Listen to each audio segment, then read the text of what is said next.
그러나 이교수의 책 읽기 41번 시몬배의 영성사상의 10번째입니다.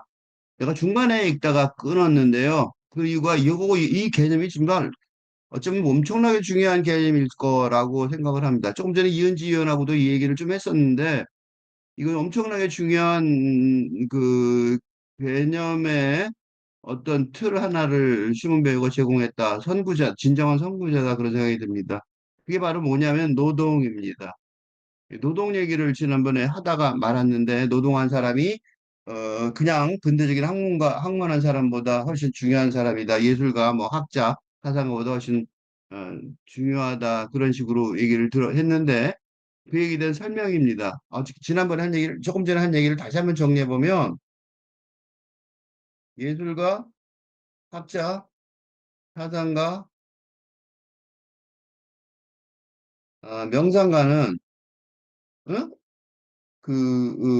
영성의 이 세계와 어, 접촉 연결되려고 이 사람들은 안단 말이에요.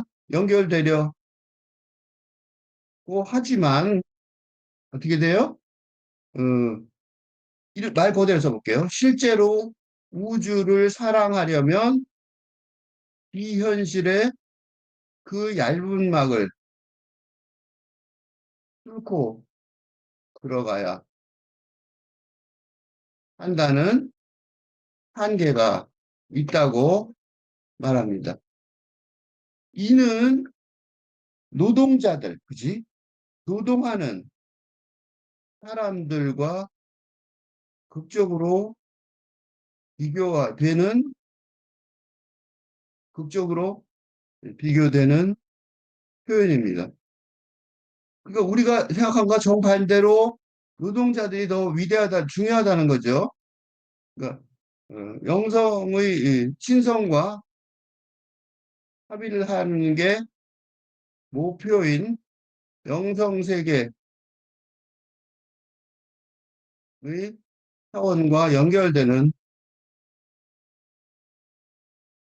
일에 있어서 노동자들이 어? 훨씬 더 유리한 위치에 있다는 말입니다. 이는 정말로 밝은데 적입니다. 그치? 근대는 뭐예요? 근대 담론은 그치? 이성중심주의. 예? 그러니까 즉 이 정신적 이념적 차원이 응? 그치? 핵심이죠. 핵심이고 육체적이고 물질적인 차원은 뭐였어요? 노예, 그치? 주인 노예 권력관계의 노예 상태였습니다. 그지? 이게 이런 차원 일이 과학 실험실에서의 실험 대상이었고, 그러니까 어떻게 했어요? 실험 대상 어떻게 했어요? 개구리 어떻게 해요? 개구리 그냥, 그러니까 이었고, 그러니까, 그래서 실험실의 개구리라는 그 소설도 있죠. 우리나라에 염상섭의 염상섭의 실험실의 개구리가 바로 염상섭의 실험실의 개구리가 보여주듯 응? 개구리를 응? 죽이든 어떻게 하든 말든 별 관계가 없는 별 신경 쓸 필요가 쓸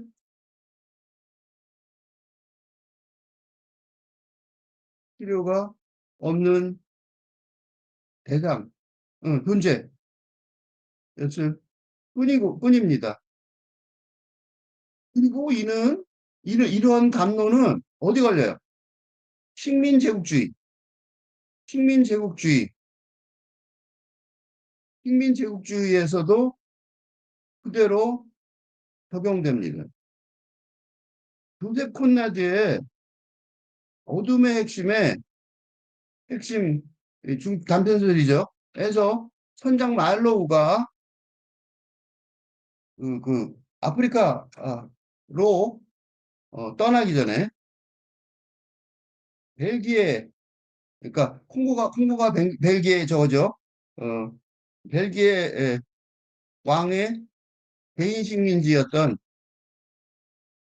어? 콩고로 아프리카 콩고로 가니까 떠나기 전에 의무 사항으로 메디컬 체크하는 거죠. 사항으로 의사를 방문하는데 건강검진이 아니라 건강검진이 아니라 그런 거 없었어요 그때. 어? 그 방문하는데 건강검진이 아니라 두뇌 그 직경 반 이거 둘레 길이를 재는 등 볼상학 연구의 자료로 어, 자료를 제공합니다. 이는 인종학, 그러니까 그때 지금은 아니지만 옛날에 인종학이 유명했어요. 연구를 위한 것이었는데 왜 이랬을 것 같아 이거? 이게 뭐예요? 이게 바로 히틀러의 미국인들의 흑인 말살이나 그런 정책을 본받은 히틀러의 유대인 말살 정책의 근거였으며 이게 바로 피식민 자들을 뭘로 취급해요? 실험실의 대상인 동물로 취급할 수 있게 하는 어? 과학적, 근대 과학적 근거였습니다. 어? 그래서 일본인들이 대만에서 중국인들을 대만이 아니라 저 만주에서 중국인들을 대상으로 의학 실험을 했던 것이고 윤동주도 윤동주도 일본의 감옥에서 그로 인해 죽었던 것입니다. 그런데 일본인들은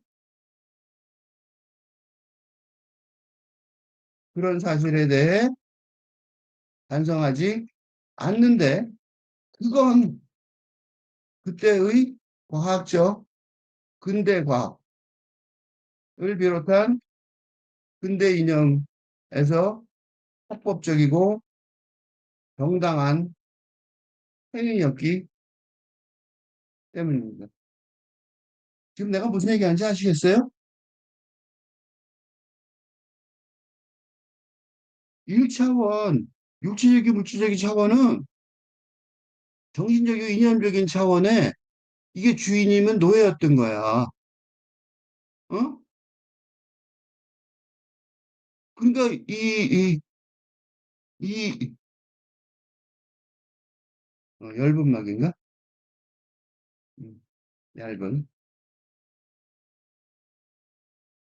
그래서 위에 이 심원 배우가 말하는 얘기 있죠? 이거 어마어마한 얘기예요. 그치? 그러니까 심원 배우의 주장은 근대 담론을 근본적으로 전복하는 혁명적인 내용입니다. 그렇죠? 그치? 예술가, 학자, 명상가. 그러니까 학자만 말한 거 아니에요? 정치가만 말하지 않았다고. 그 사람들도 어떻다? 그 사람들도 노동자보다 못하다는 거예요. 뭐가 더 중요하다는 거야? 1차원이 더 중요하다는 거지. 2차원, 이건 뭐냐면, 요거, 다시 말하면,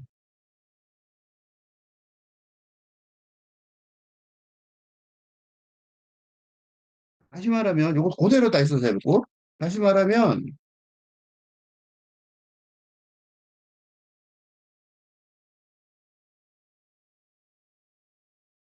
이 핵심이고, 어? 이게 핵심이란 소리야. 어? 이게 핵심이고,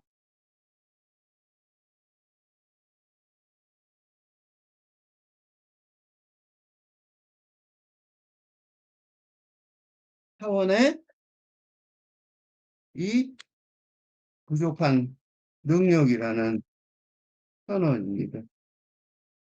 그러니까, 뭐야? 그리고 또 중요한 거는, 더 중요한 사실은, 그렇다고 해서, 유인노의 권력 관계를 다른 방식으로, 어? 근대, 프랑스 혁명 등 근대 혁명에서처럼, 뭐, 공산주의 혁명이나 뭐 노동혁명이나 뭐, 그지? 에서처럼 전복화는 해야 한다는 주장도 아닙니다. 기십잔소리 아니에요.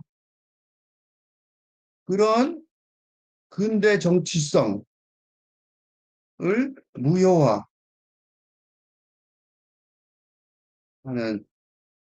담론. 진정으로 밝은데도. 그죠? 좀 전에 엄청난 얘기를 한 거예요. 그래서 내가 그 엄청난 얘기를 해서 이거를 얘기하면 또 한 두 시간이다 생각해서 수업한 거예요. 얘기만 들어놓고. 그럼 도대체 어떻게 해야 되느냐? 이 시몬베이유의 많지 않은, 내용이 많지 않은데, 뭐, 물론, 자료를 조사를 많이 하면 많겠지만, 짧은, 담론을 통해서 우리가 시도할 수 있는 건, 팔근대 의 노동 담론의 틀을, 기본적인 틀이라도 어, 찾아볼 수, 찾아보려는 노력이죠. 이 엄청난 새로운 얘기들이 뭔가를 실마리를 줬을까? 물론, 누군가 휴먼베이유 전문가가 되어서 좀 더 깊고 상세한 표를 어, 구축하시기 바랍니다. 나는 바빠서 하고 또 다른 걸로 가고 그러죠. 근데 그 실마리는 지금 주는 거예요. 그래서 내가 맨날 하는 얘기가 이걸로 박사학위 논문 이러는데 마찬가지로 이것도 이런 길로 가서 어느 정도 체계를 갖출 수 있다면 훌륭한 박사학위 논문이 되리라 믿습니다. 엄청난 거죠. 왜냐하면 이게 어, 왜 공부해야 하는지, 왜 일해야 하는지,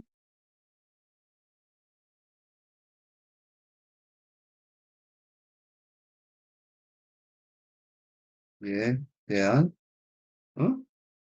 살근대적인 해결책을 제공할 가능성이 이건 있기 때문에 아주 있기 때문에. 지금 왜 공부했는지 왜 일하는지 아무도 모르잖아. 엄청나게 중요한 얘기를 하고 있는 거예요.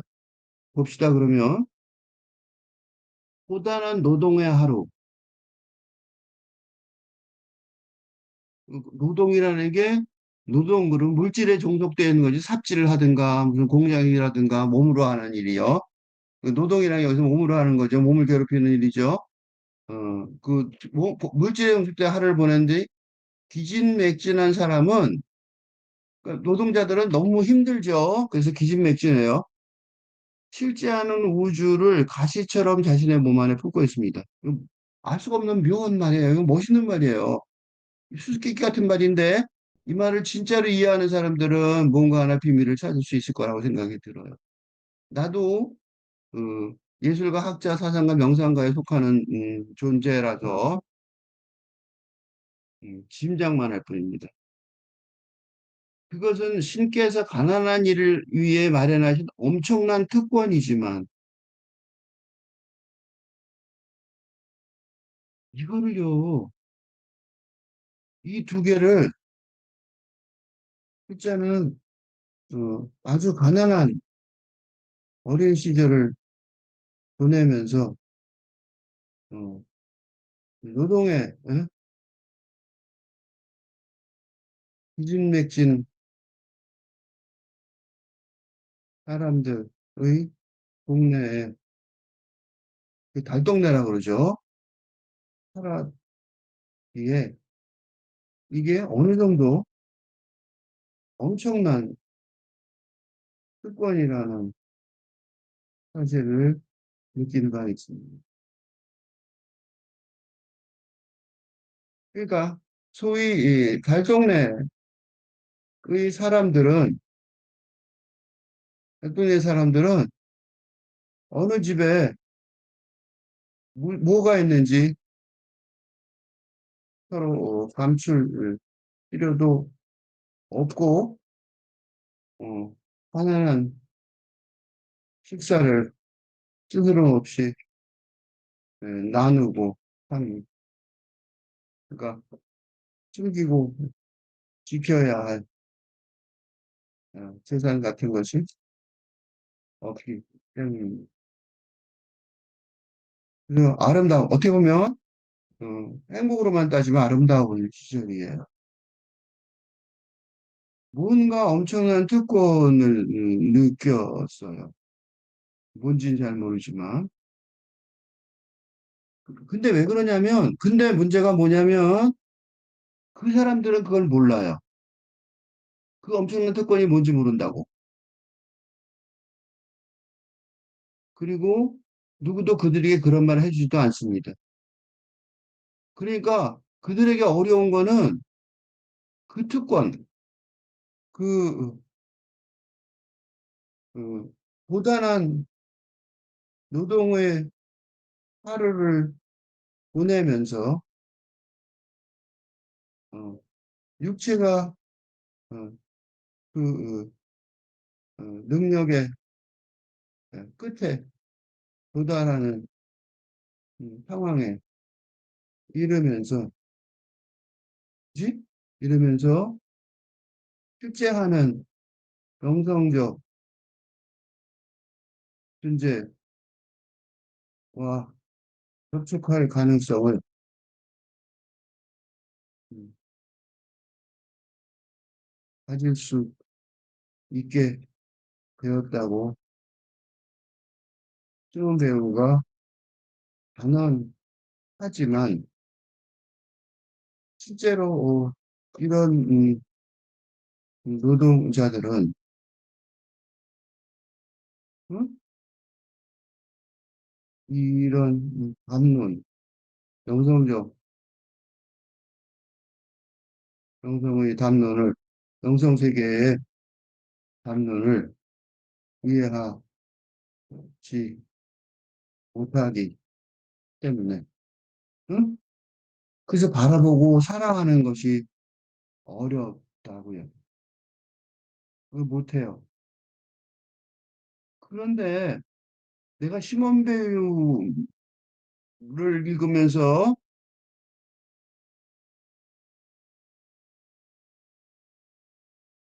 제가 시몬 배우를 읽으면서 계속해서 생각한 한국인이 있는데 그가 바로 김민기입니다. 김민기는 이런 노동자들과 달리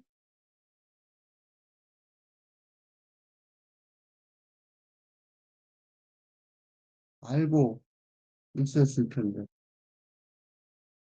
바라보고 사랑했던 것으로 추정되는데, 뭐를요? 엄청난 특권,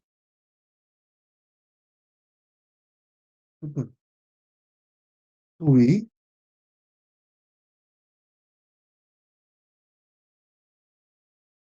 추정되는데, 너무 겸손해서 설명하지 않고, 왜냐하면 오해받을 가능성이, 오해를 받을 것이 거의 확실하니까, 설명하지 않고, 그냥 저중으로 떠나는 것으로 판단됩니다. 그건 그의 음, 사춘기, 그의 노래, 아침 이슬이 국민가요가 되는 경험을 흑가명 때문이라고 그냥 여겨집니다. 음, 숫자의 과업이기도 하지만 숫자보다 더 유리한 자료가 많아서 더 유리한 위치에 있는 분이 계시다면 노벨상을 받은 노벨 문학상을 받은 박 딜런보다 부족하지 않다고 여겨지는 김민기의 차상 영종사상을 분석해 낼 수 있기 바랍니다. 그분은 노동 많이 했어요. 고생 많이 했어요. 그분의 노동은 왜냐하면 김민기는 음, 먹고 살 길이 막막해서 공장 노동, 응? 어? 어, 농사일에 현명한 기간이 생각보다 지금 그리고 그의 노동은 네, 고단한 노동의 하루라고 말할 수 있는 모습을 가지고 있었습니다. 시몬 베유에게 시몬 페테르망이 있었듯 김민기에게도 누군가가 있어서 우리가 놓쳐버릴지 모를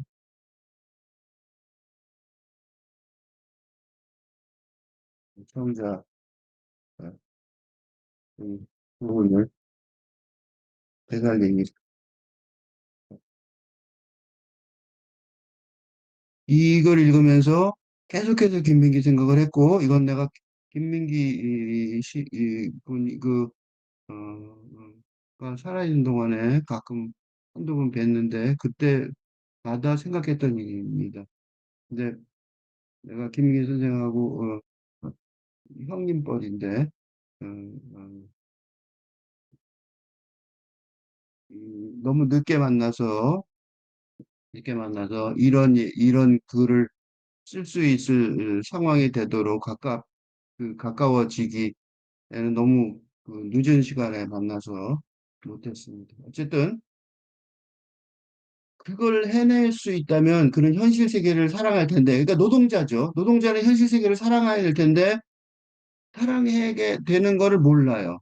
그래서 어떡하냐면, 왜냐하면 과로하고 돈 걱정에 시달리고 진정한 교양이 부족한 탓에. 그러니까 시간이 없고 그다음에 교양이 없어요. 자기 삶이 뭔지 잘 모르는 거야.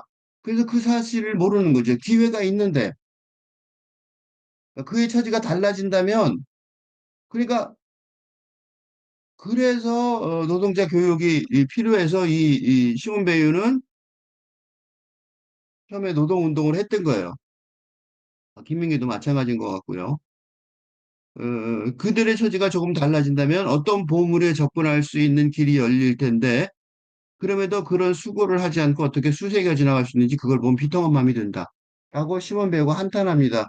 근데 그 김민기 입장에서 보면 김민기를 보면 어, 왜 다른 이들은 그런 그 노동운동을 한 쪽에서 못했는지 알 수가 없지만 이런 사상적인 그 어떤 영성적인 지혜가 있다는 사실을 짐작할 수는 있었습니다. 근데 자료가 없어서 설명할 수 없어서 정말 안타깝습니다. 어쨌든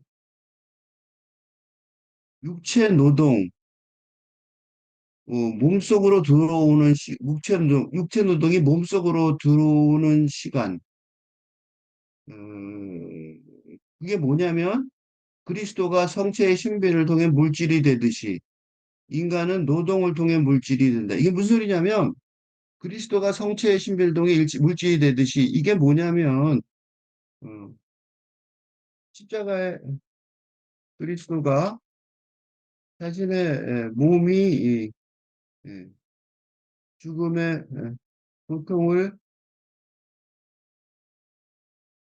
겪어가면서 응? 될 수만 있다면 이 잔을 벗어나게 해달라고 기도할 정도로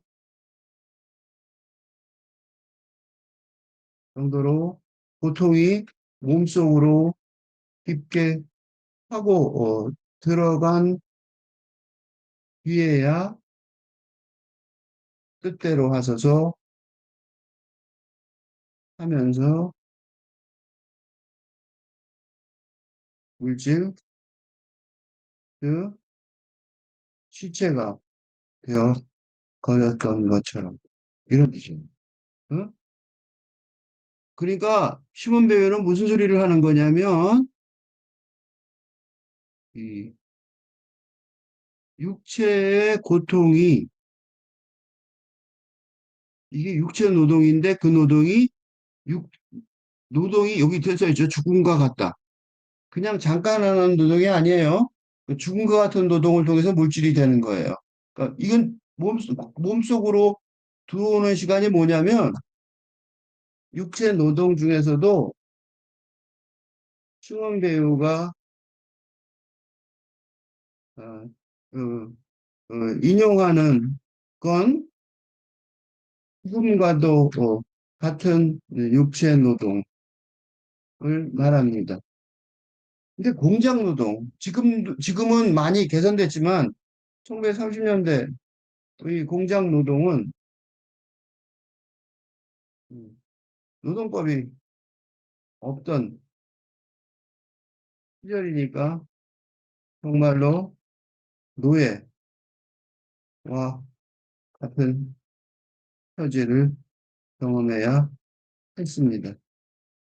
예를 들어, 19세기 말, 19세기 말 후반부죠. 후반, 어, 로버트 브라우닝의 부인인 엘리자베스 베렛 브라우닝이 이 시로, 장시로 비판했던 아동노동, 우리 실태를 말하자면, 5살 부근의 아이를 바구니에 담아, 어, 깊은 구덩이로 집어넣어 석탄을 가져오게 했다는 것입니다. 음. 임금이 어느냐니까 임금이 엄청나게 싸고 어, 금방 죽으니까 그리고 1년, 몇 년 만에 죽었다는 거죠. 나는 음, 살해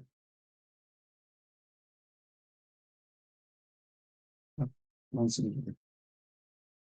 그래서 방송 노동이 금지. 그게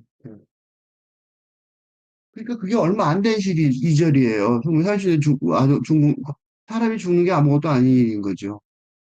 뭐 죽어서 보험이 들고 이런 거 하나도 없는 거예요. 그러니까 여기서 말하는 노동은 우리가 지금 생각하는 노동이 아니에요. 응? 그런 노동이 아니라고. 그러니까 그 노동을 생각하는 게 아니라 지금 뭘 생각해야 돼요, 그러면? 이, 이, 육, 그러니까 두 가지 생각해야 되는데, 그래서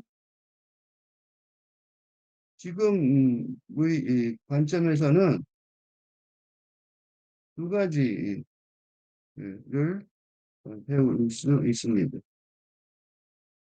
하나는, 어,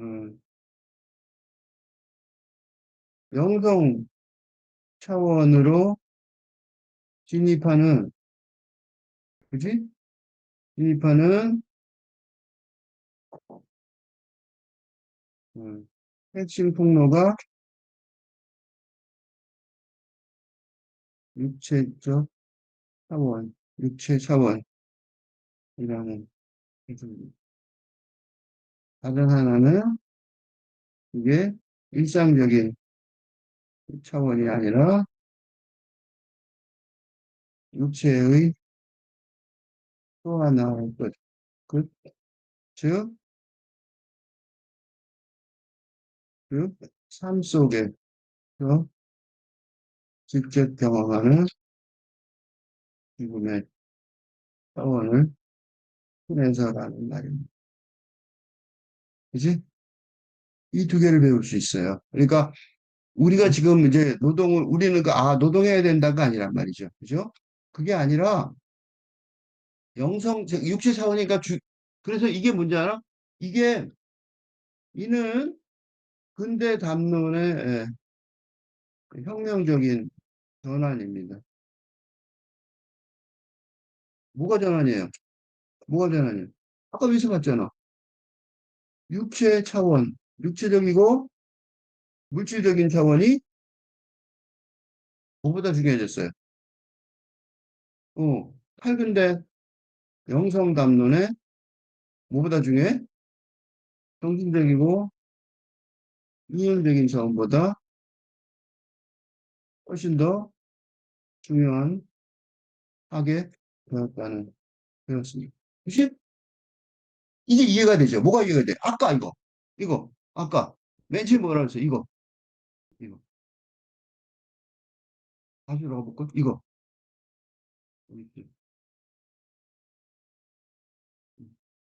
아까 예술가 사상가는 박이 있다는 거죠. 그치? 한계가 있다는 거야. 노동하는 사람들하고 국적이 대비가 된다 그랬잖아. 이게 이해가 되죠, 이제. 그치? 이 막이 뭐예요? 비현실의 그 막이 뭐야? 비현실의 막이 뭐냐면, 이 비현실의 막을 설명할 수 있어요. 그래서 내가 다시 이거 그대로 인용했어요. 즉, 뭐예요? 정신적이고, 이념적인, 근대 담론의 이념적인 차원. 그죠? 요거. 그러니까, 이때 예술가 사상가는 누굴 말하는 거예요? 근대 담론에 사로잡힌. 예술가 사상가 명상가가 잘못됐다는 게 아니에요. 그러니까, 그지? 그 잘못됐다는 게 아니라, 응? 잘못됐다는 게 아니라, 근대 담론에 사로잡힌 예술가 사상가 명상가들은 잘못됐다는 거예요. 이런 걸 넘어가야 되는 한계가 있다는 거예요. 그걸 지금 내가 설명하고 있는 거예요. 뚫고 지나가는 게 어떻게 되느냐 설명하는데 지금 맨날 이런 얘기를 하는 거예요. 그리고 이 한계를, 그리고 더 중요한 건 여기서 뭐냐면 이 예술가, 학자, 사상가, 영상가의 팔근대 담론으로의 사상적 전환이 꼭 필요한 건 앞에서 얘기했잖아. 필요한 건 음? 만에 하나 어? 죽음과 같은 노동을 경험하는 노동자들이 있더라도 뭐예요? 피로, 그지? 너무 힘들어서, 그지? 어. 과로와 걱정에 시달리, 시달리고, 면서 시달리고, 진정한 교양이 부족하기 때문. 그지? 그래서 노동자 시인이라는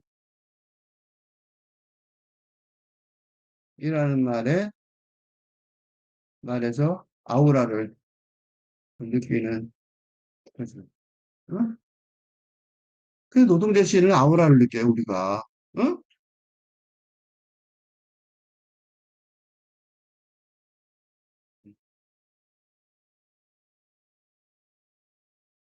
이게 좀 어려운 말이죠. 그럼 좀 쉬운 말로 바꿔볼게요. 죽음을 거쳐야 한다. 죽음을 겪어야 하면 요거는 다른 얘기예요. 아까 노동 얘기는 그러니까 소재예요. 죽음을 거쳐야 한다. 죽음을 겪어야 하면 이 세계의 중력을 견뎌야 한다. 이유가 뭐야? 우주의 허리를 무겁게 짓눌린 인간은 당연히 고통을 느끼지 않는가. 굉장히 시적으로 설명했죠. 이건 뭐냐면 이런 거예요. 아까 얘기한 공부. 그러면 탈근대 시대의 공부는 무엇인가? 라고 그럴 때 무엇이어야 하는가? 공부나 일은 어때야 하는가? 어떠해야 하는가? 하는가? 라고 질문할 때 그 대답은 아까 말한 거예요. 대답은 뭐라고 말했어요, 아까? 아까 했잖아, 아까. 아까 뭐라고 그랬어요? 첫째, 둘째 얘기했었잖아. 그걸 적용하면 되는 거야. 그게 뭐야? 여기 있어요.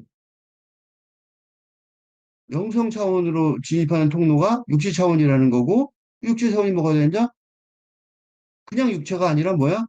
타일 쪽에서 경험한, 직접 경험하는 죽음의 차원을 지나가야 된다. 그치? 그래서 뭐라고 썼어요? 죽음을 거쳐야. 그치? 기존의 정신적이고 이념적인, 기존 근대 담론의 이념적인 차원에 집중하는 응? 태도를 과감히 포기하고, 그지? 포기해야 한다는 것이, 어, 한다는 것이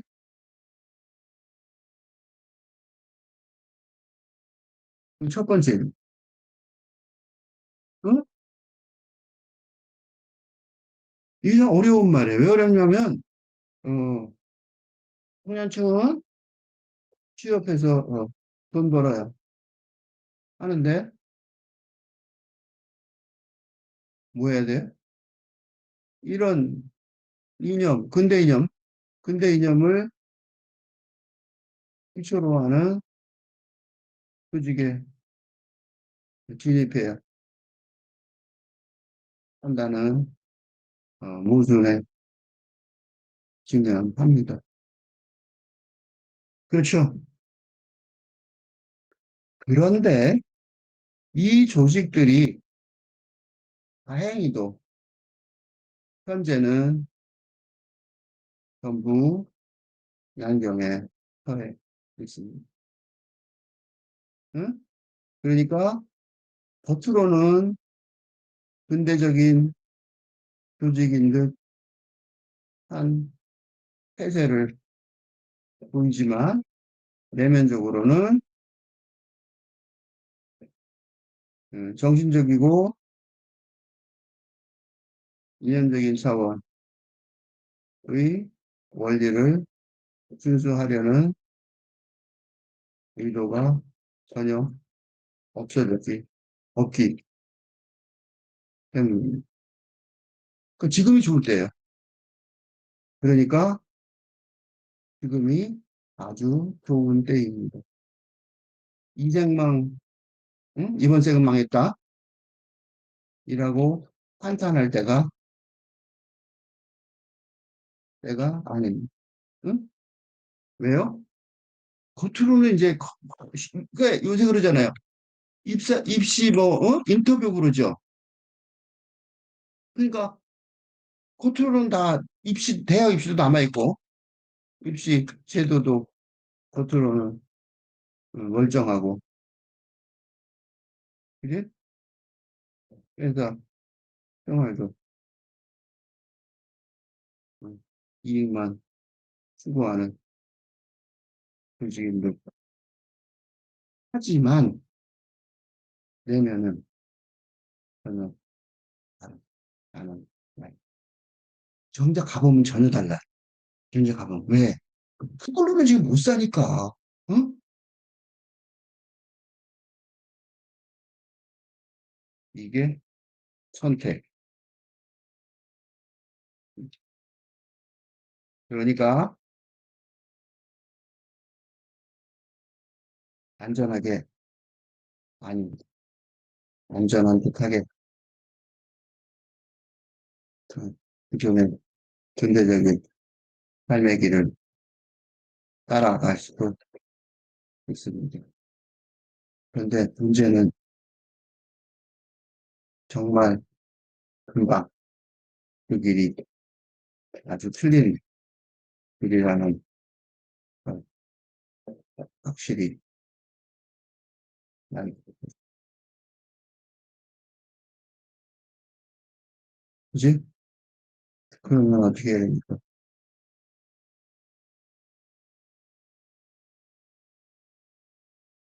겉으로만 따라가면 돼. 응? 왜냐면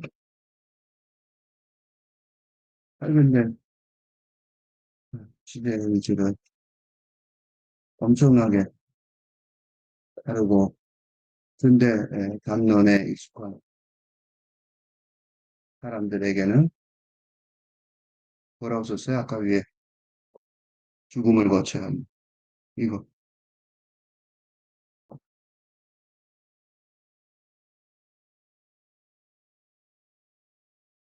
죽음을 거쳐야 한다.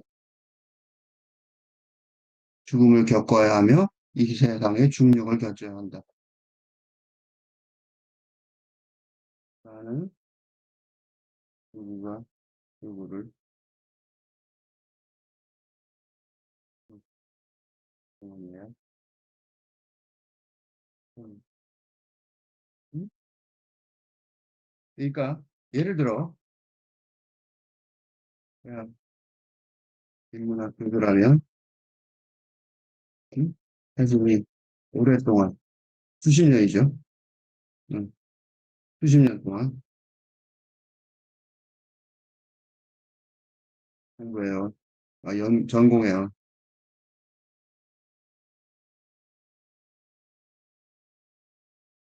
학문을 지금은 거쳐야 하며 그렇다고 해서 그리고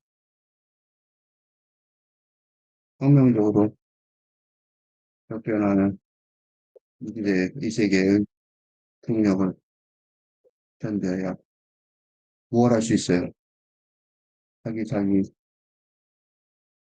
지금부터라도 조금씩 살만해지고 의미 있어.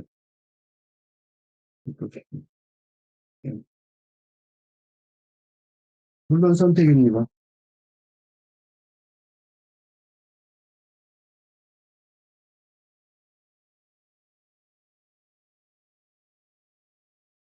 그런데 지금은 너무 쉬운 선택입니다.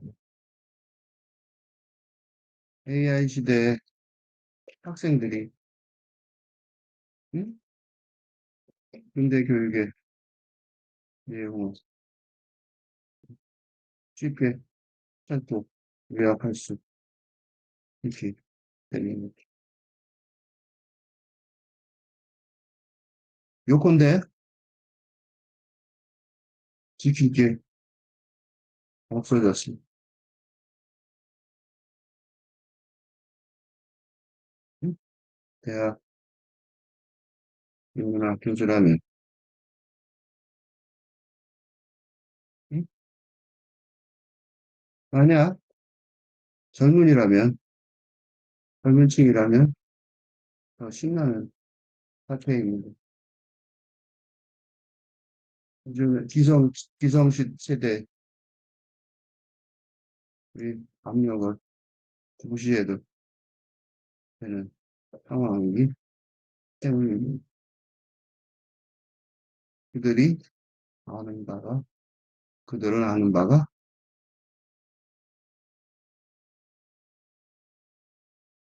거의 없어서 제로 베이스에서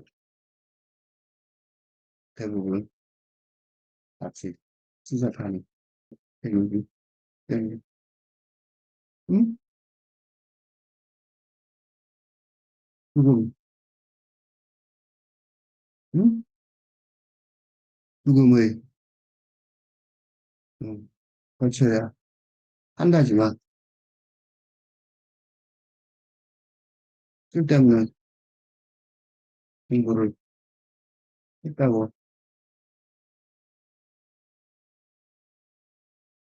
지금까지 라고 치면 될 뿐이고 이런 쓸데없는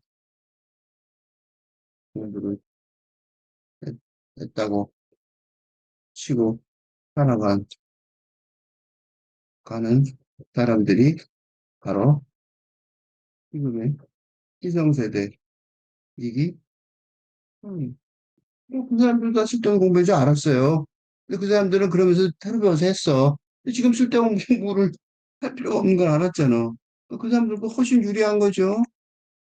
지금은 나이가 어릴수록 유리해요. 왜?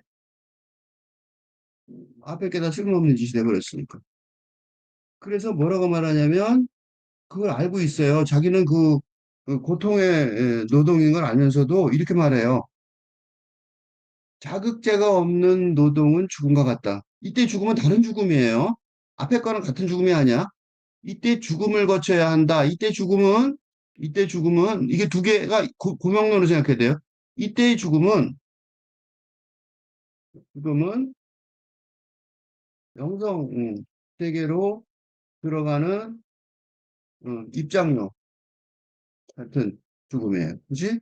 같은 뭐예요? 같은 그 육체적인, 뭐, 물질적인 차원의 죽음이에요. 그러니까 이거는, 이때의 죽음은, 그러니까 이때 또 하나는, 이때 정신적이고 이념적인 죽음은 무의미한 짓일 뿐이고, 이때의 죽음은, 그러니까 정신적이고 육체적인 죽음은 무의미한 짓이에요. 그건 뭐, 근데 없어졌다는 소리잖아. 근데 그 허무주의일 뿐이지, 그건. 그래서 저 영성사상가 이런 거 다, 저 뭐 학자 이런 거 다 쓸모가 없는 거예요. 이민대 교수 다 쓸모없는 거라고. 그거 뭐 쥐가 죽은 거지 뭐 누구 상관 있냐고. 그치? 근데 이때 죽음은 그러니까 이 이념적인 죽음 이런 건 무의미한 짓이고 이건 허무한 짓이고 죽든지 말든지 나하고는 상관이냐 이렇게 되는 거예요. 그건 아무 의미가 없어. 영성제기에 들어가는 입장료가 되려면 그거는 그거가 상관없이 육체적인 물질적인 차원의 죽음이란 말이죠. 그지? 그리고 밑에 또 죽음을 말했는데 자극제감 노동은 죽은 것 같다 그랬잖아요. 이건 뭐냐면 이건 무의미하다는 뜻이에요. 그냥 자극제가 없는 노동. 이건 무슨 소리냐면 그냥 적당한 노력. 예? 그꿈을 거치는 것 같지 않은 적당한 어, 어려움을 겪어가는 이런 건 필요 없다고. 그러니까 이걸 우리식으로 해석하면 지금 시대의 언어로 다시 바꾸어 설명하자면 죽음을 경험하는 듯한 고통. 이게 이제 물질적이고 육체적이거나 정신적인 어, 고통이 되지 못하는 얄팍한 고통. 음. 응? 그러니까 나는 힘들어요. 그런 사람도 있어요. 근데 가만히 들여다보면 죽음은 아니야. 그냥 엄살이야. 그건 소용이 없다는 거야. 그거는 이때 죽은 것 같다는 건 뭐야? 이는 무의미한 결과라는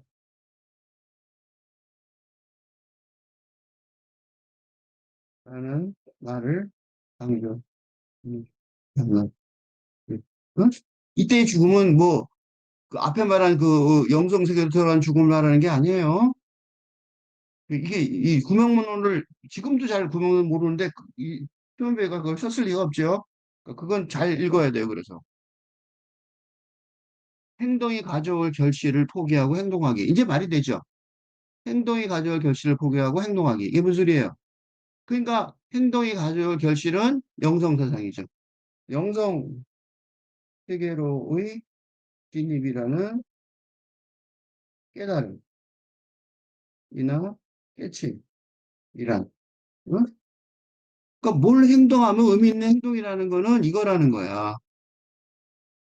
근데 이거는 안 된다는 거지. 이렇게 자극제가 없는 그런 어정쩡한 고통은 웃긴다는 거야. 응? 웃긴다는 거야. 그래서 이생망이라고 하는 거 좋아요. 내가 자꾸 좋아요. 저 이생망 자꾸 얘기하는 이유가 뭐냐면 이번 생은 망했다고 얘기하는 건 엄청난 심리적 고통이잖아. 좋다고. 거기서 머무는 게 문제지. 그걸 즐기는 게 문제지. 왜냐면 조금 더 설명하면 힘이 소진된 상태에서의 노동. 이건 진짜 그때 겪었던 노동이에요. 그 힘이 다 빠졌는데도 계속 노동하게 하죠. 그 솔제니친의 그 수용소 운동 그런 그러니까 말하자면 노예 그 수용소 있죠. 북한에도 지금 수용소가 있다고 그러죠. 그런 수용소에서의 노동 같은 거예요. 그지? 음, 음.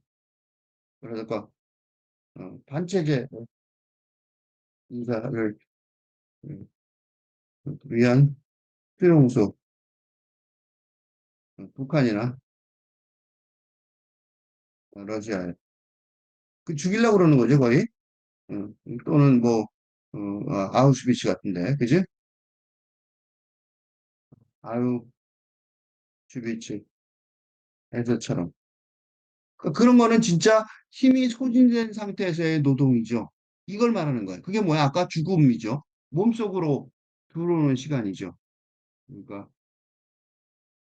육체 노동이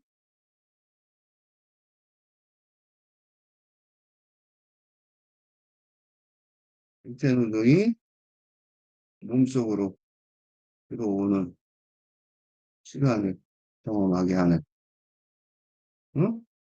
그런 힘이 소진 상태의 노동은 물질과 마찬가지로 시간이 속성이다. 누가? 인간이. 사람이 그 십자가의 예수의 마지막 순간처럼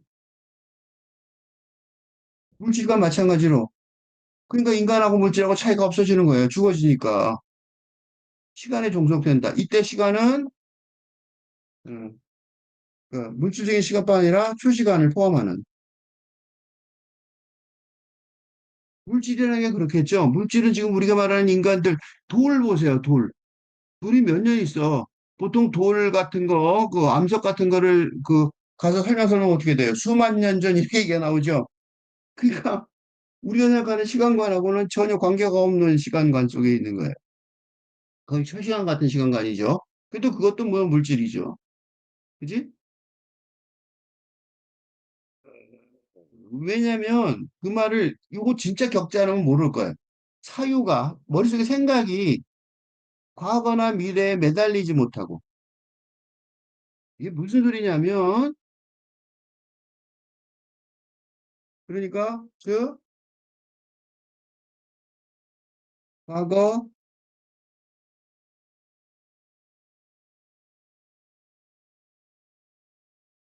현재, 미래로 이어지는 직선적인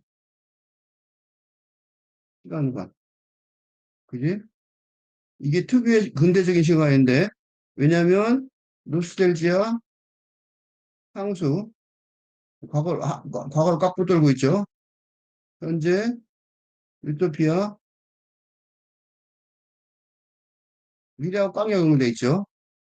의 근대적인 어, 거대 서사를 거대 서사의 기반이 되는. 근대적인 거대 서사가 뭐예요? 예를 들어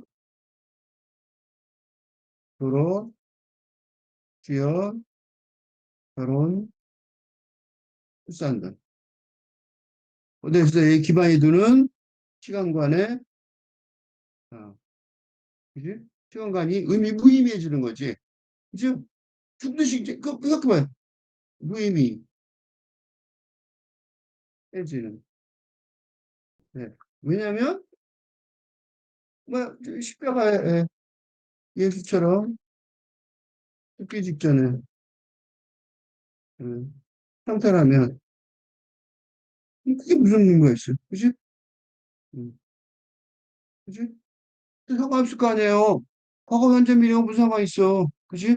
이게요, 도스토옙스키의 소설에 많이 나오는데, 뭐가 많이 나오냐면, 도스토예프 스키 소설에 자주 나오는 장면이, 이 사람도 그랬죠. 죽기 직전까지, 처형되기 직전에 겨우 구해져서 살았죠. 경향이 있죠. 그 다음에 반질도 있었고, 그러니까 처형 직전에 본인이 경험한 거죠. 본인이 경험한 구축이나 간질, 이 발작 순간처럼, 그지? 몇 초, 안 되는 시간 동안 인생 전체가 파노라마처럼 흘러가는 경험을 하는 거죠. 하는, 그, 응? 그러니까, 이런 순간이 되면 과거, 현재, 미래가 어딨냐고 그냥 한꺼번에 왕창 몰려오는 거지, 그지? 한꺼번에 왕창. 그래서 자기가 그랬다는 거예요. 처형 직전에, 이 사람은 처형 직전에, 단체제 인사로 몰려서 처형 직전에 본인이 그러니까 죽으려고 교수회까지 올라갔는데 저기 누구야 그 뭐야 그 왕이 흑사를 내려서 유명한 소설가 살려줘 이렇게 하고 살려줬대요. 앱시키리스트가 하여튼 스펠링이 이렇더라고 요새 그 스펠링이 어쨌든 그래서 그랬대요. 그리고 간질도 발작하니까 간질 여러 번 했으니까 간질을 발작 직전에 이제 경기 팍 나가는 동안에 그랬다는 거예요. 그러니까 과거, 현재, 미래에 매달릴 수가 없죠. 그거 뭐 아무 상관없는 시간관이 딱 떠오르는 거예요. 그러니까 어떻게 되냐면 그런 극도의 힘든 순간이 되면 응? 좀 극도의 고통의 순간 이 지속된다면 어떻게 해요? 매 순간 다음 순간으로 올라갈 수밖에 없단 말이죠. 힘들죠. 아주 힘든 노동을 하다 보면 그런 거 있어요. 뭐 하는지 다 까먹고 나는 이걸 어디서 겪냐면 이런 게 우리 일상적으로 겪을 수 있는데 옛날에 내가 트레킹을 되게 좋았었는데 지금은 좀 잘 안 가는데 트레킹 할 때도 경험한 바 있는데 5시간 좀 걷다 보면 그저 다음 발걸음을 내딛는 게 전부 일 수밖에 없는 순간이 음, 음, 그럴 때가 있어요. 이거 이제 내가 트레킹 얘기를 내가 내 얘기를 왜 했냐면 여러분들도 그런 시간이 있었을 거예요. 이걸 보고 요새는 뭐라 그래요? 이걸 갖다가 어, 몰입이라고 그러죠. 이게 학문적으로 정리된 게 심리학적 용어가 칙센트마이어 그 사람이 쓴 거죠. 무리, 플로우. 되게 유명하죠. 그래서 라고 할 수 있겠습니다. 지금도 할 수 있는 거예요. 그러니까 옛날에 뭐 죽을 때 했지만 지금은 그거 아니어도 할 수 있는 거죠.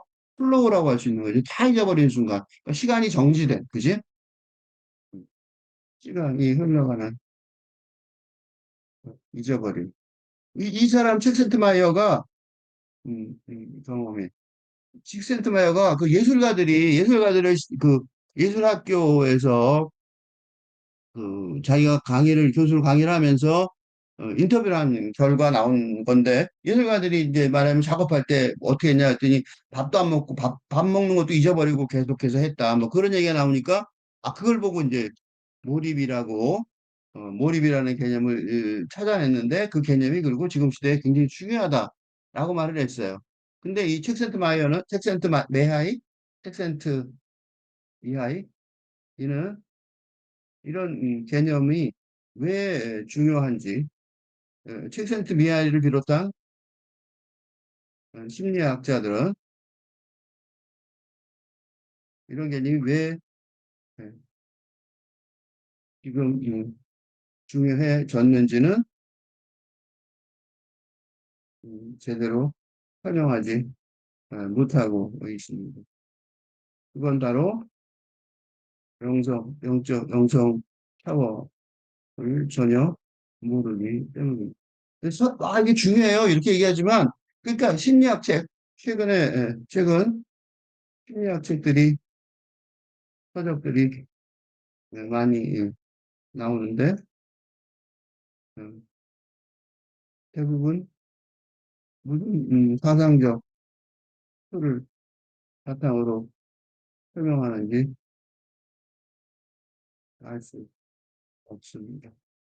그래서 설득력이 부족한데, 그건 대부분 영성 차원을 전혀 고려하지 않기 때문입니다. 그런데 시몬 배유는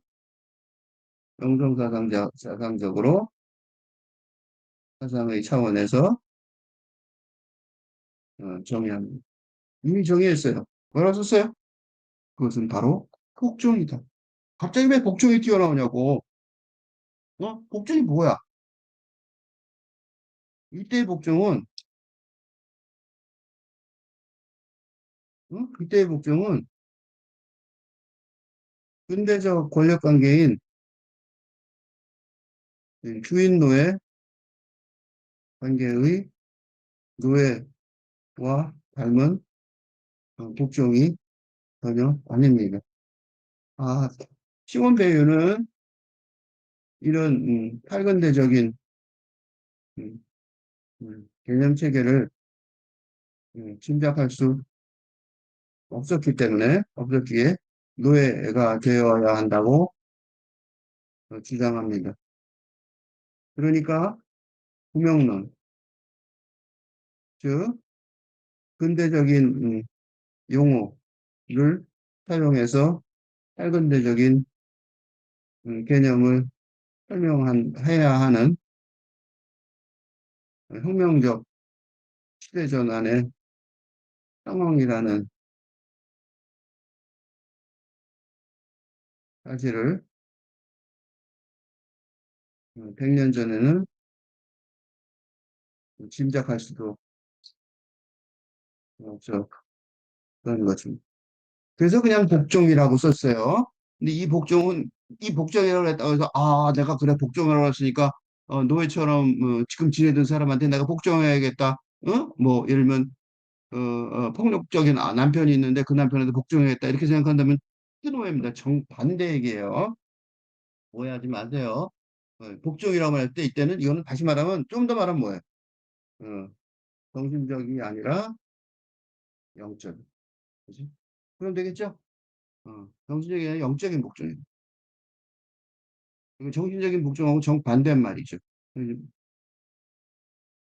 그거를 이제 놀라운 거죠. 이런 얘기를 알 수 있었, 생각했다는 것만. 어떻게 그걸, 어떻게 이걸 알았지? 그런 생각이 들어요. 놀라운 이런 이론을 지금도 찾기가 힘든데 내가 아무리 책을 뒤져도 없던데 피로와 나란히 오는 기쁨, 감각적인 기쁨이죠. 그왜저 청소를 열심히 한 다음에 뭐가 열심히 한 다음에 스포츠를 열심히 한 다음에도 마찬가지죠. 굉장히 감각적인 기쁨이 오죠. 그러니까 뭐냐면 그 육체의 그러니까 육체적 차원에서 오는데 음, 육체적인 차원을 통해서 물론 그것만 오는 게 아니야. 물론 음, 그 감정, 정서, 감수성, 정동적인 감수성의 차원을 통해서도 어, 영성적 차원을 경험할 수 있지만 어? 육시적인 차원을 통해서 온다고 할 때,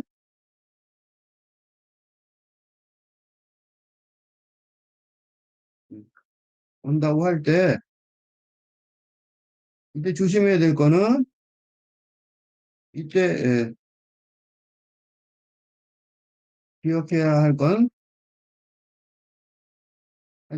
하지만, 음?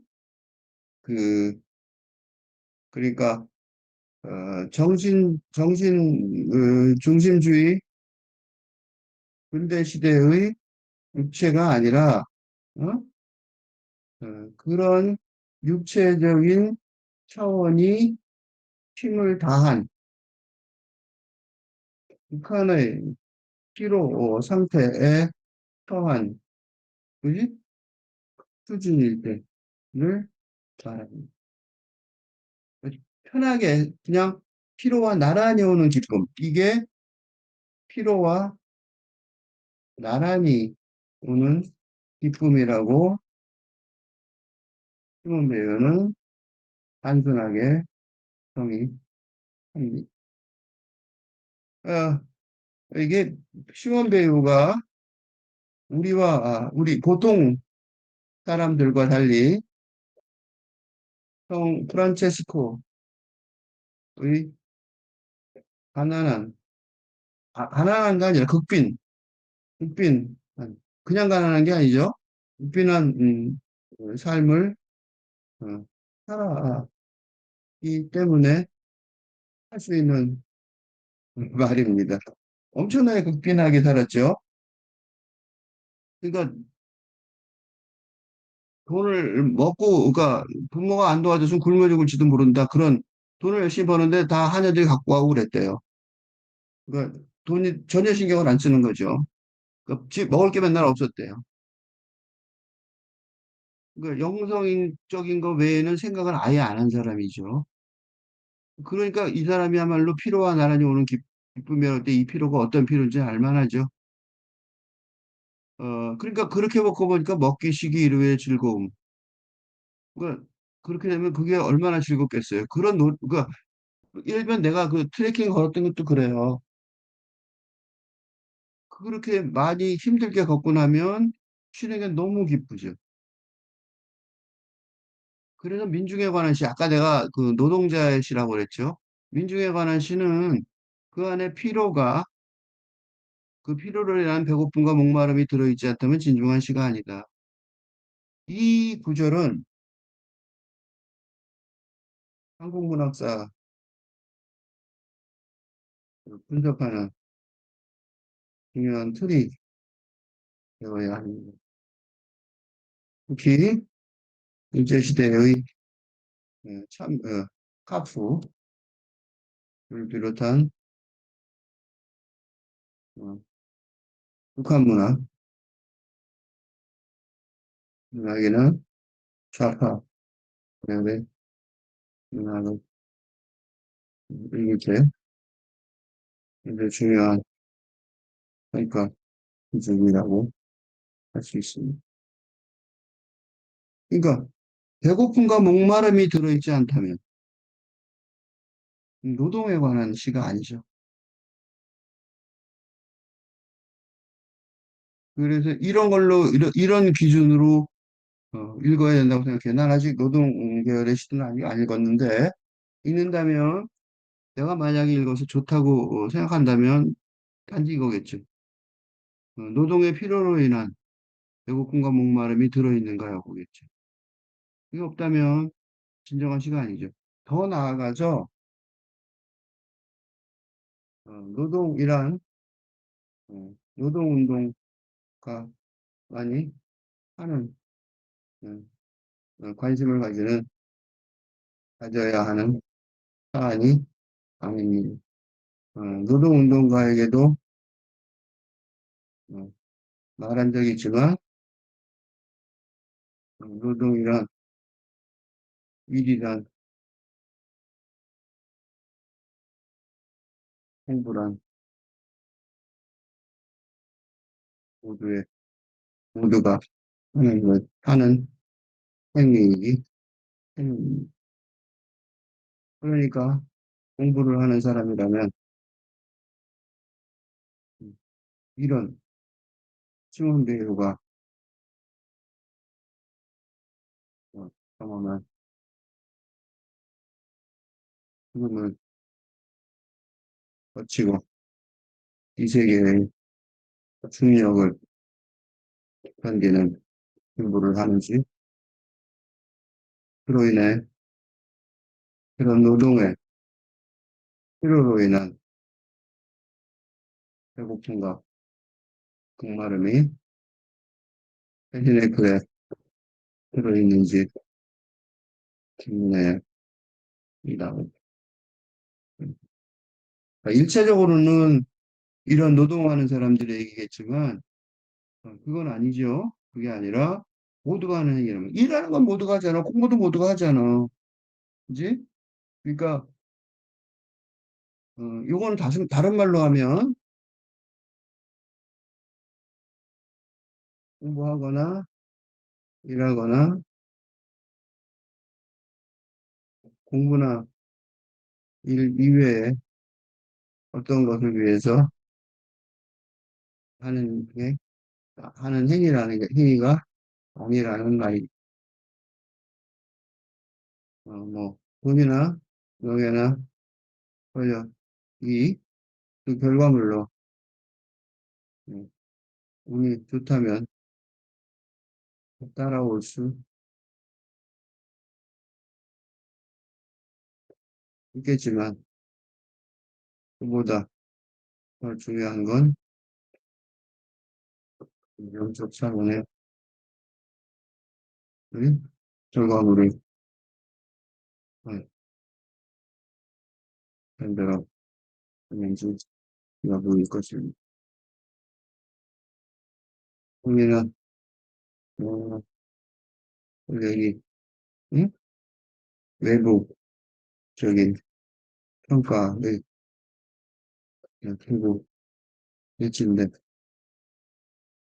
내부적인 만족이 나타나는 이게 궁극적으로 무슨 의미가 있을 것입니다. 있겠습니다. 그렇죠? 그럼 도대체 무슨 의미가 있어요? 그 먼저 있어야죠. 어, 그러니까 오로지 살기 위해 오랜 시간 할 수밖에 없다는 것. 이거 지금도 있죠. 이렇게 고생하는 사람도 있어요. 지금도 육체적인 위대한 고통이라고 할 수 있어요. 예를 들면 노예라고 말했어요. 노예. 이 노예 여기서 좋게 말하는 거예요.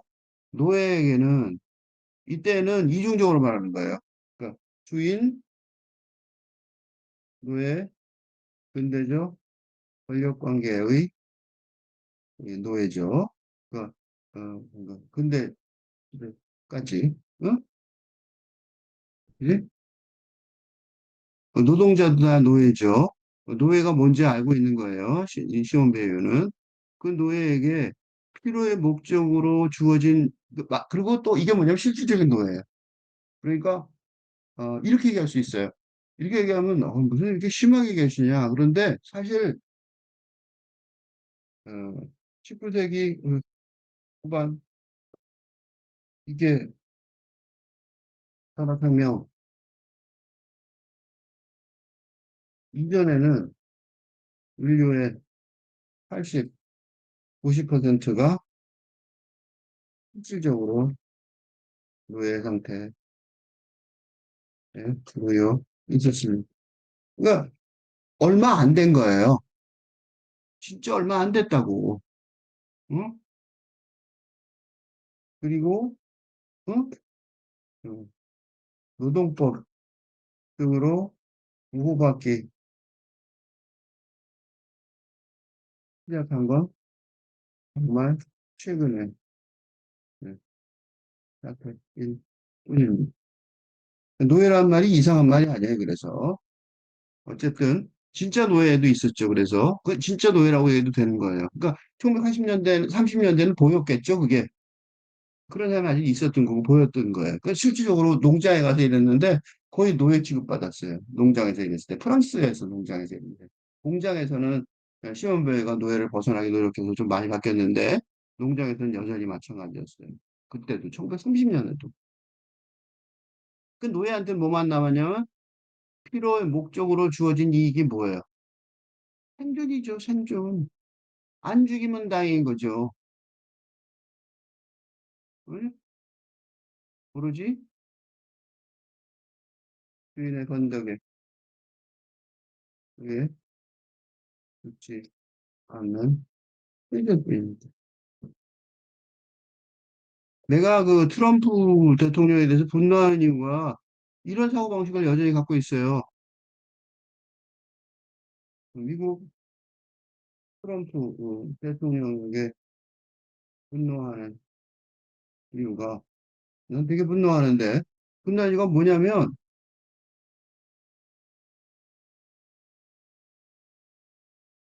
이란 인뿐만 아니라 한국인도 자신 주인인 자신의 변덕에 의해 죽지 않는 생존을 주었으니까 감사해야 한다는 기본적인 사고방식을 가지고 있기 때문입니다. 그가 무엇이라 말하든 자기를 제외한 모든 인간 존재는 언제 죽어도 괜찮은 노예라고 믿고 있기 때문입니다. 이게 사람이냐고 말도 안 된다고 생각하는 거예요. 그래서 나는 무조건 그 사람 난 너무 싫어해요. 나하고 무슨 나한테 뭐 잘못한 나하고 무슨 관계가 있는 거 하나도 없는데 이런 사고방식 가진 사람이 세상에 있다는 사실 자체로 난 이해가 안 돼. 대통령이라는 사실이 아니라 그냥 사람으로 있다는 사실 자체가 어떻게 그거를 문제가 없다고 생각하는 건지 난 미국의 지식인들도 이해가 안 돼. 대화하고 싶지 않아. 너무 수준이 떨어지는 것 같아. 노예는 어떻게 해야 돼요? 초연해지거나 무관해지는 거죠. 또 식물의 수준에 떨어질 수밖에 없어요. 견디는 수밖에 없죠. 그지? 그 운명을 견디는 수밖에 없단 말이죠. 즉, 얘는 물질적이고 육체적인 차원이 극단적으로 부정적인 상황이니까. 그렇지? 어떻게 생각, 당연하죠. 이렇게 되니까 어떻게 돼요? 이 노예가 생각할 수 있는, 우박이 생각할 수가 없어요. 이니까 어떻게 돼요? 영성의 차원에서 생각하기 시작할 수밖에 없어요. 그죠? 뭐, 살아있는 게 다행인데 뭐 따질 게 뭐가 있냐고. 그러니까 육체적이고 물질적인 차원이 극단적으로 부정적인 상황이란 말이에요. 그러니까 초연해지는 거죠. 그지?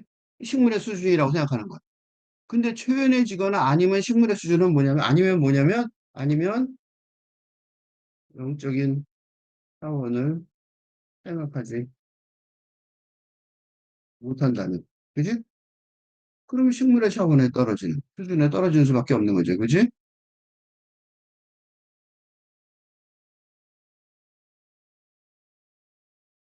실제가 미국을 비롯한 서구 지식인 사회를 정면으로 비판하는 이유가 바로 트럼프 이 난행을 식물의 수준에 떨어진 상태에서 미국만 있기 때문에. 음, 그런데 기후재앙이나 원자폭탄, 핵전쟁,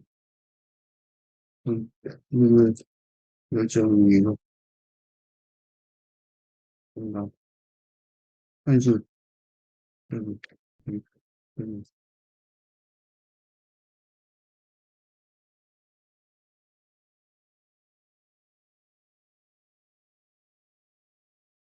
이게 자기 의무를 안 하고 있는 것 같아요. 노동자와 다른 조건에 놓인 사람들에게는 노동자와 다른 조건에 놓인 사람들 누구야? 노예 같은, 그지? 노예처럼 음, 그러니까 뭐 생존이 목표가 될 수밖에 없는 처지, 그지? 모든 노동자가 아니에요. 아까 내가 공부했지만 모든 공부하는 사람들이 아니에요. 이걸 모르고 공부하면 헛짓이죠. 지금은 진짜 헛짓이죠. 다른 거 공부해 보세요. 애가 다 뭐 망해버리게 해줄 거예요. 지금 이거 하는 거 외에 다른 공부할 게 없다고. 노동자와 다른 조건에 놓인 사람들에게는 그 좋은 조건이죠. 다른 더 좋은 그런 뜻이에요. 더 좋은 조인의 조건에 놓인 사람들에게는 인간과 순수한 선 사이를 가로막는 개별적인 목적들이 있다. 무슨 소리 아시겠죠? 그러니까 뭐든지 그지? 행복이든 뭐든 성공이든 행복이든 뭐든 그지? 이거 다 포기하지 못하게 할 그지?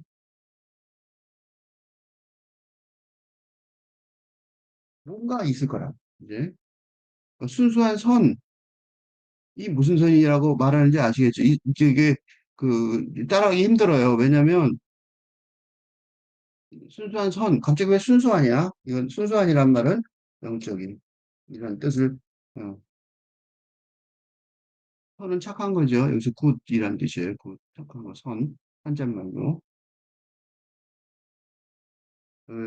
갑자기 써서 갑자기 선이 왜 나왔죠? 그런데 사실은 지금 계속 바탕에 그게 있었던 거예요. 그래서 내가 설명을 이렇게 길게 해요. 어, 안다고 생각했지만 대부분은 모르는 거죠. 시범 비용만 하는 거고 대부분 잘 몰라서 설명이 잘 없었던 것 같아. 노동자에게는 그런 장막이 없대. 이 장막이라고 생각하는 거야. 성공의 행복이 다 뭐라고 생각하는 거야? 장막이라고 생각하는 거야. 어? 장막 이건 막는다는 소리예요. 없으며 벗어야 할 여분의 것이 없습니다. 여기 써 있죠? 벗어야 할 거 여분의 것이 이거 벗어버려야 할 여분의 것이 없어요. 어? 이때 여분의 것은 뭐냐면 물질적이고 현실적인 그 세상에서 그런 뜻이에요. 그러니까 그렇다고 여분의 것이 아예 없는 건 아니에요. 그 영적인 차원이 전혀 다른 거니까 말하는 거죠. 그래서 그래서 이 말을 어떻게 해석을 이렇게 할 수 있냐? 뒤에 또 있어서 그래요. 이게 앞뒤가 안 맞아. 이렇게 설명하지 않으면. 왜냐하면 지상에서의 그 어떤 궁극적인 목적, 이렇게 말했잖아, 벌써. 그치? 지상에서의 어떤 궁극적인 목적도. 그러니까 성공이나 행복이나 뭐, 하여튼 물질적인 세상 있잖아. 그거를 뭐라고 써 있어요? 노동자들을 신과 떼놓지 못합니다. 이랬잖아. 그치? 이때 신은, 이때 신은 그리스도교의 신이 아니에요. 신이 아니라 영성 사상. 음. 그 누가 말하는 거야? 바로 이것 때문에. 그리고 이, 이 시몬 배유를 내가 좋아하는 이유가 이 신, 이 신을 정확하게 정의한 사람이 없어요. 그래서 그 신을 바로 이런 시몬 베이유의 신을 어, 세계적으로 설명한 적이 없어서 일자가 선불교와 마이스터 카르트 그러니까 동양 신비주의 양성사상과 서양 그리스도교 신비주의 양성사상의 이 태평한 현대 양성사상의 틀을 어, 모색하고 모색하고 구축하려고 하고 있습니다. 불행히도 음, 아직까지 이런 시도가 어, 시몬 베이유의 시몬 베이유의 적절한 정의에도 불구하고 영성사상의 길이나 방향이나 그걸 본격적으로 연구한 바 연구한과 없는 것으로 하면 되고 물론 있으면 좋겠어요. 어? 물론 일단은 음, 다행이겠고 알고 계시면 연락 주시기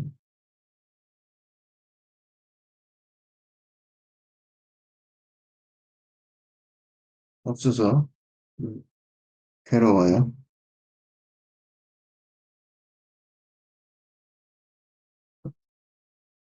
그 힘이 이 소진된 상태에서의 노동은 죽음과 같이 이 세상을 죽음과 가치가 뭐냐면 이 세상을 벗어던질 수 있게 하는 거죠. 함으로써 뭐 하게 돼요? 이 세상의 상상력의 지배력에서 벗어나게 합니다. 응? 이 세상의 상상력의 지배력에서 벗어나게 합니다.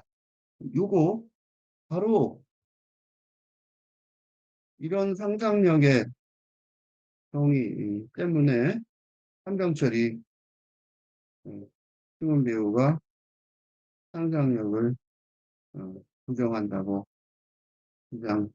주장합니다만 이는 그냥 상상력이 아니라 이 세상을 즉 근대적이고 물질적인 산문적 상상력을 에 대한 어, 비판 응? 여기서 한병철이 착각을 한 것으로 여겨져요. 이 앞에 이거는 한병철의 이 얘기는 이 비판은 이런 분석은 이 한병철의 그 책의 분석은 앞에서 40번을 이게 했습니다. 얘기했죠. 음, 여기서는 이제 그러니까 그 신문배의 진짜 상상이 그러니까 이 얘기를 왜 했냐면 그럼 신문배의 상상력 개념은 진짜 무엇인지 예, 지금 앞으로 설명할 충무가 필자에게 있습니다. 그때는 설명을 못했어요. 바로 이런 것 때문에 41번으로 충무배율 영등사상을 검토하고 있습니다. 그러니까 한별철을 비판하고 나니까 그걸 내가 왜 비판했는지를 설명을 해야 될 의무가 갑자기 생겨버렸어요. 그래서 이거를 이제 해야겠다고 생각하고 시작을 해서 하다 보니까 시몬 배우가 보통 뭐 크고 복잡한 일이 아닌 것 같아서 좀 길게 지금 자꾸 하고 있습니다. 원래는 시작은 이거예요. 부정한 건 아니다. 여기서는 부정하게 해줘. 이 세상의 상상의 지배력에서 벗어나게 한다고 얘기를 했잖아요. 그건 맞단 말이죠. 왜? 그래야지 영성세계로 가니까. 그죠? 음, 음, 음,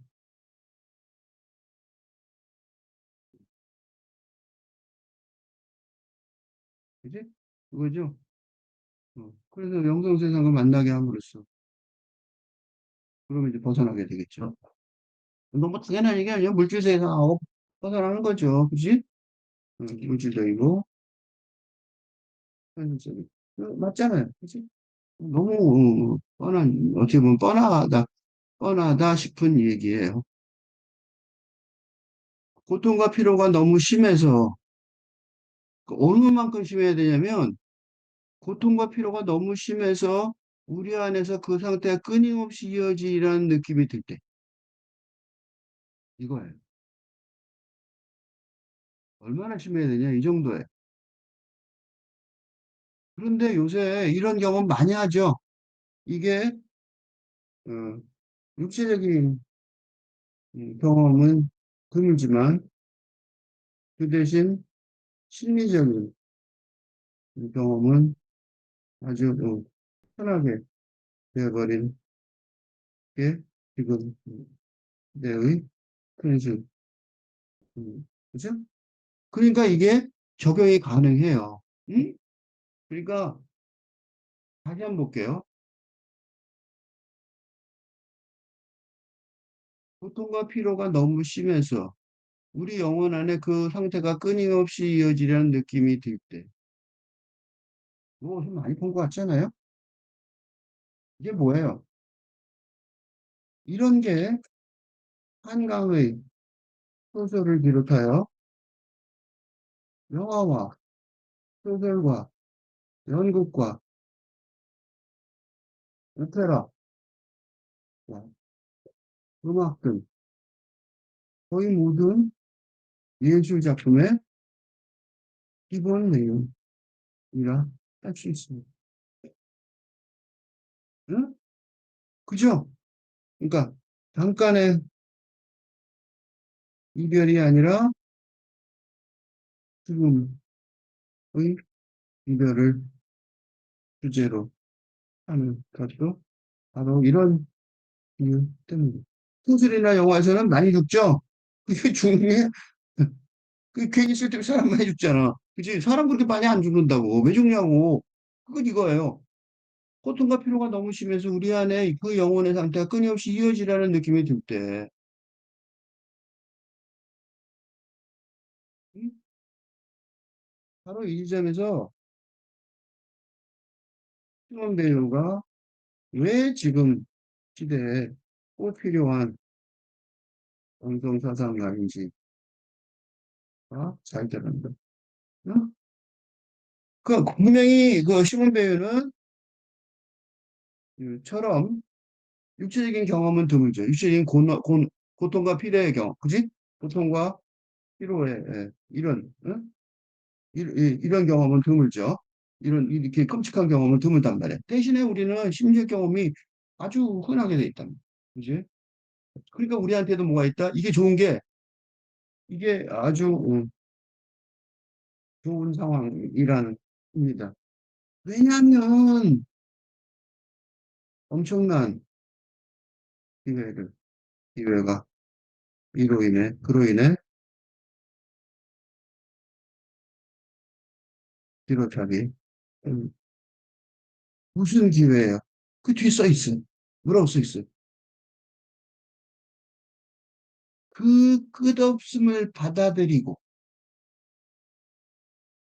그 끝없음을 받아들이고 여기 중요한 말이 뭐냐면 받아들이고요.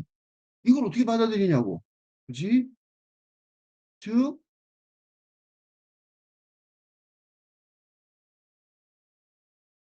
죽음과도 같은 고통과 피로를 거부하지 않고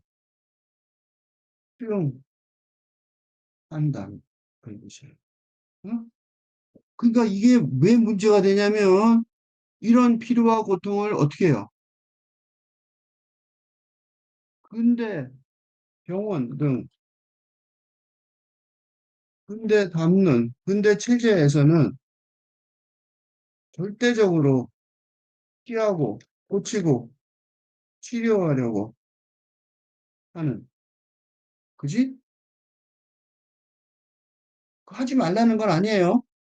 그거 하지 말라는, 그런 노력을 하지 말라는 게 아니라 영적으로, 영적, 응?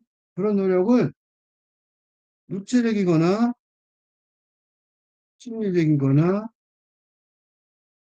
감정적으로 하지 말라. 그렇다고 이 말 잘못 듣고 어떡하냐?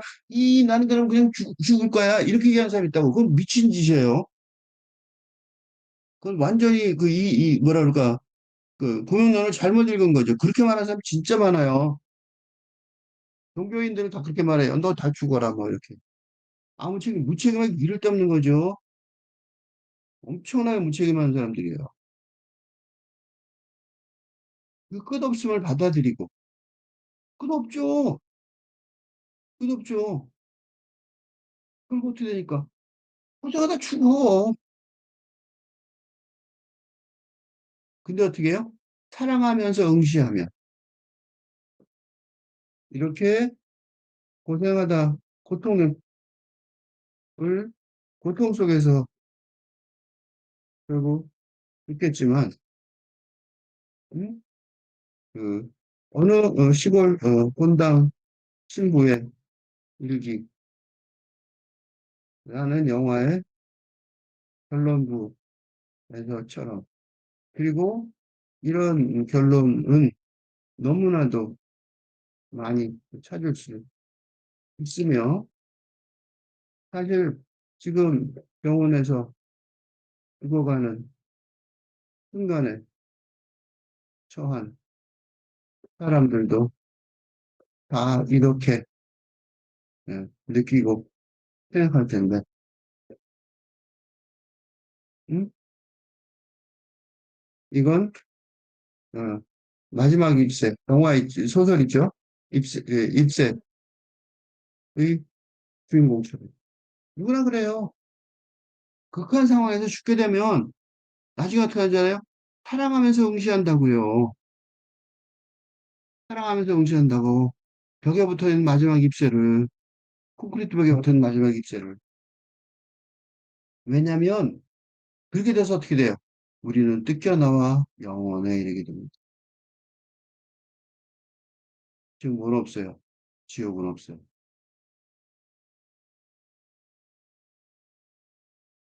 본래 하나님의 모습을 지니셨으나 자신을 비우셨던 그리스도처럼, 이게 이제 시골 본당 신부 일기에 나오는 거죠. 이 세상을 벗어던지는 노예의 본성을 취하셨겠다. 그래서 이 세상을 벗어던지는 노예가 자꾸 나오는 거예요. 이 세상을 벗어던지는 노예라는 거야. 응?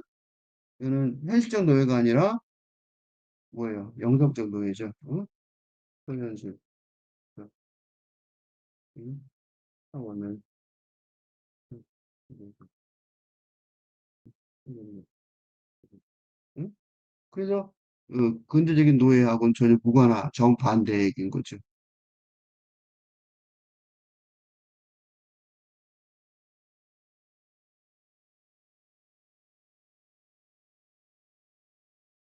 즉 마지막 문제입니다. 오늘 즉 시간과 공간의 한 점으로 작아지고 무에 이르는 절대 고독이 되면. 응? 이거 멋있는 말이에요. 왜 멋있는 말이에요? 이건 뭐예요? 동양신비주의 사상이죠. 천불교도 동양신비주의적인